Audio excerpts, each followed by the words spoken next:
All right, David, great to have you back on board with some drums. And we're just gonna go over what we did in the lesson. The first thing we like to do is work on timing, and just simply hearing where the drum break goes, where does that drum beat go? Can we stay exactly with the metronome? So here's a little take on that.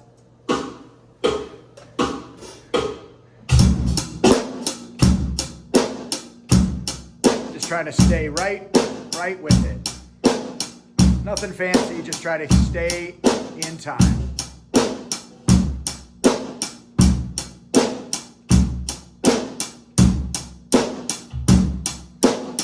Other things you can focus on while you're doing this is to see that motion with the hand like that, right? That's what we want. Let's shift that over a little so you can see that. There we go. And really the same thing with both hands. Not moving the arm much, right? The wrists stay the same. Get my wrist in there a little bit more. There we go. You can see both hands. Efficient movement. And that kind of brings up the next subject. Can you put a crash in there? So here I go.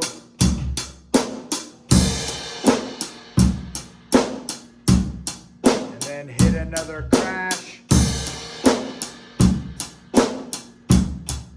And hit another crash. And hit that crash. Right? And then we're going to throw a little break in there. Here we go. 1 and 2 and 3 and 4. And here's that again. 1 and 2 and 3 and 4. And here it is again. So sometimes, like on that one, you can leave a little bit of space, right?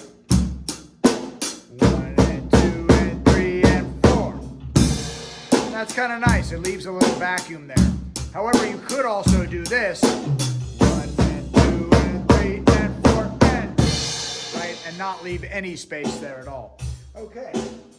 So that's just a good thing on timing, and you could just listen to that drum groove even if you're at home just playing along, just on your hands. Hands and on your legs, or stomp your foot on the ground for the bass part, and you'll can at least do that for now and listen to the drum track, and I think you'll find that it'll improve your timing. And I often will just put one on and just listen to it, or even just simply click along, if it's if I'm not able to practice the drums right that moment, can I at least hear that groove and where that fits in? So then the other thing we talked about too is like the amount of space, right? You can feel that there. However, you can also feel that amount of space not necessarily doing that, right? You could be going 1, 2, 3, 4, 1 and 2, 3, 4. 1, 2, 3, 4. 1, 2, 3, 4. Right, there's lots of things you can do. 1, 2, 3, 4. Just so long as you're fitting it into the 4 beats that you're being given in that amount of space. But it doesn't all have to be like solid. Yeah, you can get creative with it a little bit there. And then the other thing that we talked about was doing the quarter note groove deal. And what I'd recommend, and what I'll recommend that you do on your drum set once we get that to you, and I'm just going to tilt this up a little bit more, is that I would put the cymbal right here, right? And then when you hit the shoulder of the stick right there, that's the side of it. You want to hit that on the bell, right? Like that. And then not, on the bell, just on the body. And then you can kind of add that little extra.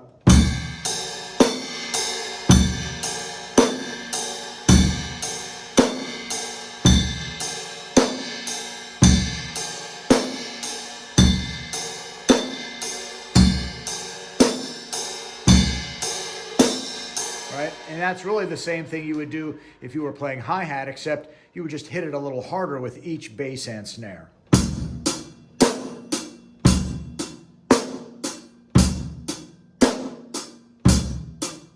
little bit harder. So that hi-hat is basically doing that. And you could go to the trouble of even, hitting with the tip of the stick on top of the hat if you wanted to. if you want to get a really big difference in the sound. However, even if you just went all side and just hit it a little harder. And some drummers prefer that because you get a little bit thicker of a sound, especially if it's heavier music. So anyways, man, that's just kind of a good review there for you on that stuff. And yeah, check it out. And if you have any questions, feel free to text. But otherwise, we'll catch up to you next week.